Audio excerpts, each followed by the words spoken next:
Hi, my name is Ann Schwab and I'm the mayor of the city of Chico. And I'm here today to welcome the Chapman and Mulberry neighborhoods into the city of Chico. You've been part of our community for years and now you're going to be official residents of the city of Chico. I'm here with Principal Allen and many other members of the Chico leadership team. We're very excited to have you part of our city. You know, many of you have a lot of questions, and I understand that. You will still have your county supervisor, and in addition to your county supervisor, you'll have a council member that you can talk to. In fact, you'll have 7 council members. In November's election, you will have your own district election for District 7 that you'll be able to vote for your own Chico City Council member. We're excited to have you here, and welcome. Please be sure, if you have any questions whatsoever, reach out to me, other members of the council, or members of the city staff. You'll be receiving a letter soon in the mail that will give you an overview of the annexation process. You don't have to do anything. And there'll be also a list of frequently asked questions that you can refer to. Welcome to Chico. In today's edition of Chico Connects, I'm here with Principal Allen from Chapman Elementary and welcoming him as a representative of the Chapman community to the city of Chico. Thank you.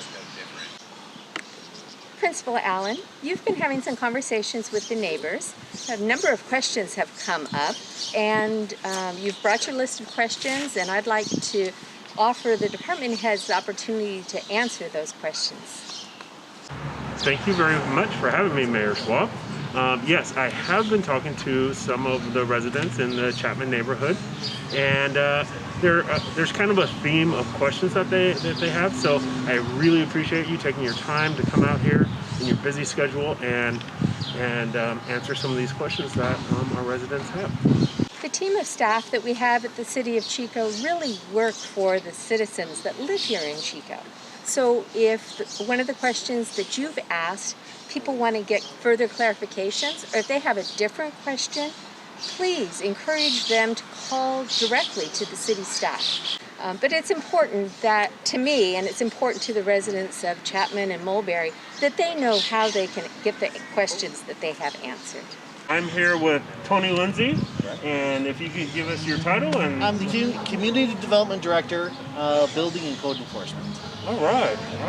Code enforcement. The questions about code enforcement actually came up a lot, and when talking to some of the residents. And so one of the questions were, are they still able to keep like their livestock, their chickens, and things like that, or will that be affected?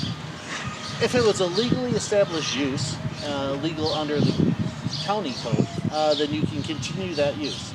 You may not expand that use, or when that use is over, per se, you will have to verify that you can still do that.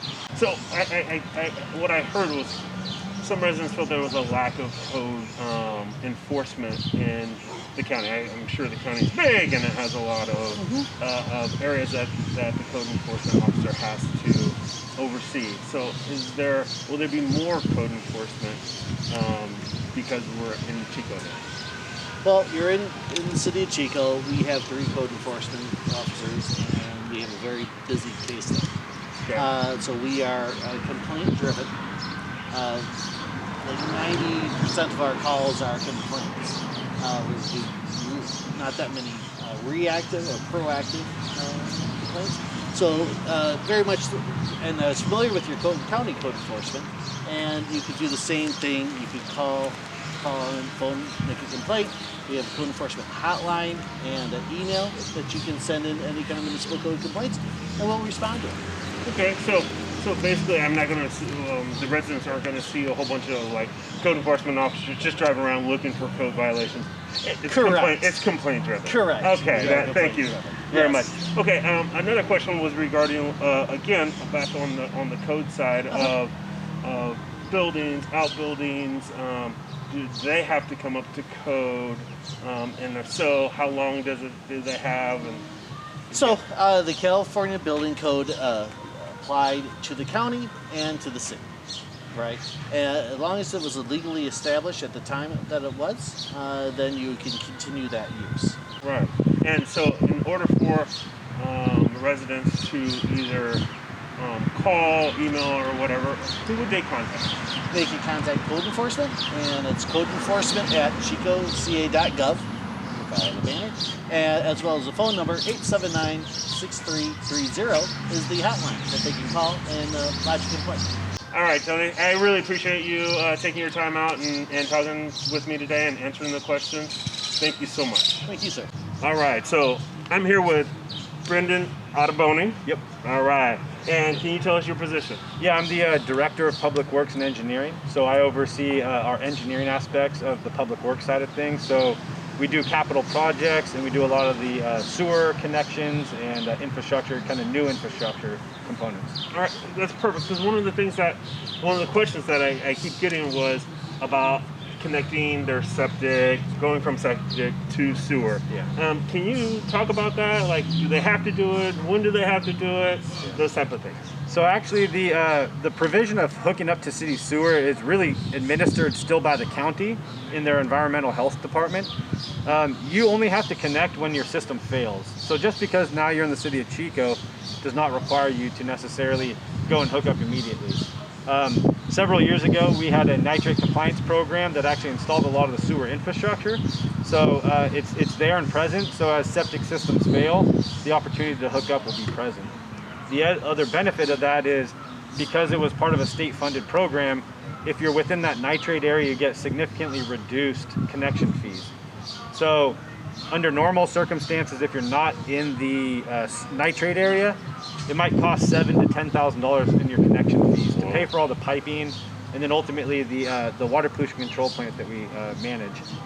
If you're in the nitrate area, it's about $3,000 to $5,000.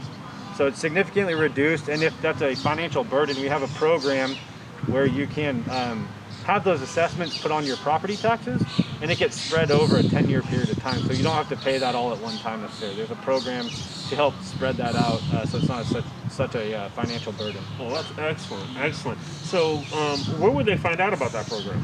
So you can call the engineering department. If you have a failed septic system, you can reach out to us, and there's a sewer application process. So we'll have you fill out the sewer application. There's a fee. It's like, I believe, $200. And then we'll get the information, and then we'll process that and give you all the specific details on what your actual connection fees would be at that time. So another question that we keep getting are about sidewalks and streetlights. You know, being in the county and places, in certain spots in the Chapman Mulberry community, there are no sidewalks or streetlights. Is there any way you could talk about that program? Absolutely. So, yeah, in the end, you have a Chapman Mulberry neighborhood plan, and so we will complete improvements to that plan. So one of the standards that the plan mostly touches on is the a skinnier roadway with concrete valley gutters that collect, stormwater runoff and goes into a collection system.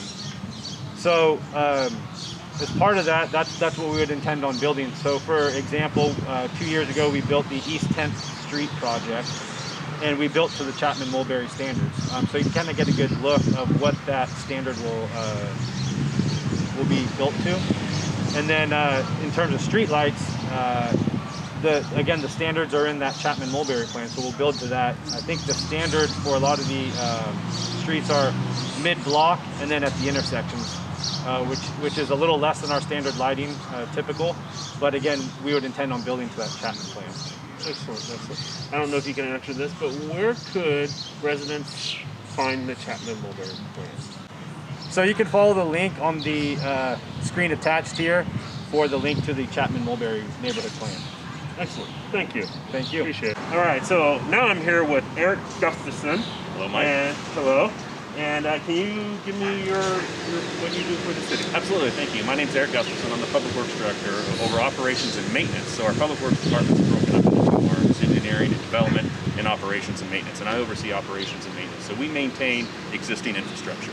Excellent. So can you tell me what changes the residents will see in just maintenance around the Chapman Town Mulberry neighborhood that they don't have now? Sure. residents of the Chapman-Mulberry neighborhood will still see excellent public works support. A couple of new additions they'll probably see from a service perspective are street sweeping. I know there's not a whole lot of sidewalks and gutters here in the neighborhood, but there are some. In those sections where there are some, you will see street sweepers traversing to sweep those gutter pans. Another added service benefit that residents can expect to see is our annual leaf pickup program, which is typically for 2 months in the fall. And those 2 months are typically November and December. However, sometimes the leaf drop is a little different and we kind of push it into mid-November and go into mid-January. But it's at least at a minimum for 60 days. And that service is provided for street trees, basically street trees that are on the side of the street. And the leaves that drop from those trees, we ask residents to pile them about, kind of a foot away from where there is curb and gutter to, away from the curb, maybe 3 or 4 feet high. And our machines and equipment will come by and pick those up, typically on a 2-week interval. All right. So if residents have any other questions about the maintenance, the leaf pickup, or anything, where can they find Sure. more information? Yeah, general infrastructure maintenance related items. Information can be found on our webpage under Public Works Operations and Maintenance. Feel free to call us anytime at area code 530-894-4200, or you can also email service requests into rightofwaymaintenance@chicoca.gov. Well, thank you. I Perfect. appreciate Thanks, you Mike. being Yeah, here. great to see And you. nice seeing you again. Thank you much. All right. All right, so now I'm here with Commander Rodden from the Chico PD. Thank you for being here. Thank you for inviting me. Oh, yeah.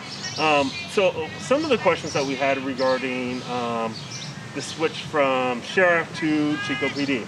And the questions varied around, like, who do they call? Are there going to be traffic patrols around the area? And if they have an issue, is there going to be any changes in the emergency service that they need to know about? There'll be no changes in emergency service. 911 still would go to our dispatch center. We have a non-emergency line that's very similar. For a non-emergency call, they can call 897-4911. That is our non-emergency number straight to dispatch. We do have a traffic unit here in Chico. Right now it consists of a sergeant, 1 officer. We're going to have a 2nd officer soon. And they will be patrolling the Chapman area and dealing with any traffic issues around here. We have a traffic number that you can call and report abandoned vehicles, speeding vehicles, any of the traffic issues they have. And that number is 897-4970. All right, so another question that came up, actually it's more of comments, concerns, but I know the previous chief was all about community and getting to know the community very well. I'm sure the new chief also has that mindset. And, at Chapman Elementary, we had police officers come out and have lunch with kids and just to get to know you. Are you going to continue some type of outreach to the community to get to know, the police force and the officers that serve this area? We absolutely plan on continuing our outreach with the community and try to really get to know, especially this community. It is a little bit newer to us. We haven't been responsible for calls here. We did have a town hall planned for this community to answer a lot of these questions, but due to the pandemic with the virus, that we had to cancel it. So we hope to do that sometime in the future, maybe a virtual or some type of technology system where we can do that. But we do have big plans to have some outreach in this community as well. All right. Well, thank you, Commander, for being here. I really appreciate you taking your time out of your busy schedule to come and answer some questions. Well, thank you for inviting me. Thanks for joining us today. I hope you've had some of your questions answered about what annexation and how annexation will affect you now that you are official residents of the city of Chico. If these were normal times, if COVID-19 wasn't on our mind and making sure that everyone is safe, we would have a town hall where you could come and answer your questions directly.